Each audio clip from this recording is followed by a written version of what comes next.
मेरा बचपन। मैंने देखा है कि नन्हे बच्चे को एक उंगली को थामे, जिस उंगली को थामे था शायद उसे बाप कहते हैं। मेरी आंखों में आंसू थे, मेरे सपनों में तलातुम था।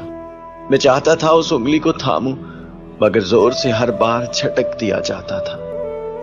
वो मजबूत हाथ इस नन्हे हाथ की कमजोरी से वाकिफ थे। यही वजह थी जिसे लोग बाप कहते हैं। मैं उस शख्स को हमेशा ढूंढता रहा। लोग कहते हैं दौलत की हवस इंसान को अंधा कर देती है, लेकिन ये भी तो सुना था कि दौलत की हवस औलाद के रोशन मुस्तकबिल की वजह से ही होती है।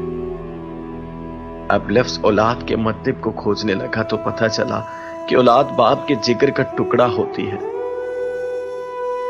या अगर सादा लफ्जों में कहा जाए तो बाप औलाद को खुश देखकर खुश और औलाद को दुखी देखकर दुखी हो जाता है। फिर मेरी आंखों में भी तो आंसू थे, शायद सिर्फ आंसू ही थे। फिर मैंने तो आंसू पहुंचने वाला बाप नहीं देखा। हां, नहीं देखा।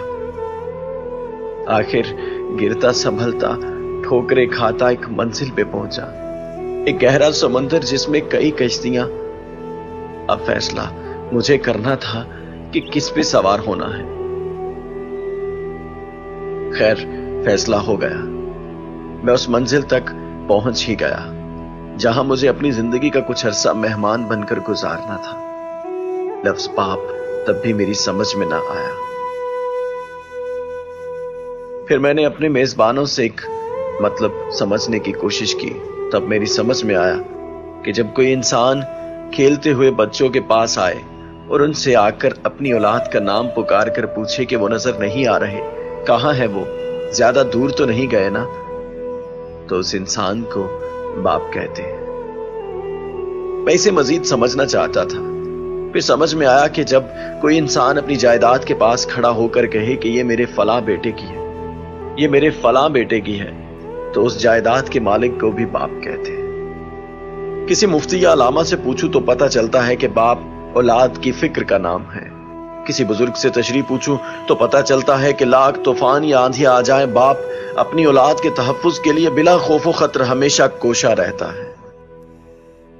लेकिन मैं जब अपनी जिंदगी को देखूं, अपने आप को देखूं, अपने वजूद को देखूं, तो मुझे ये सारी बातें महज बातें ही लगती हैं। इनमें सच्चाई दिखाई नहीं देती। मैं आज 23 साल का हो गया हूं। मेरा आप सबसे सवाल है कि बताइए, इन 23 सालों में मेरे बाप को मेरे आंसू दिखाई क्यों नहीं दिए? मेरे गम, मेरे दुख, मेरे दर्द बांटने मेरा बाप मेरे पास क्यों नहीं आया? मैं आज भी एक ऐसी जगह मौजूद हूं जहां लोग चंद दिनों, हफ्तों या महीनों के लिए आते हैं और अपने मकासद पूरे करने के बाद अपने घरों को वापस लौट जाते हैं। लेकिन मैं आज भी वही हूं और आज भी कोई मंजिल दिखाई नहीं दे रही। ऐ काश मेरे घर में भी खुशियां लौट आए, यही सोचते सोचते कहीं मौत ना आ जाए। ये थी मेरी कहानी, मेरी अपनी जुबानी।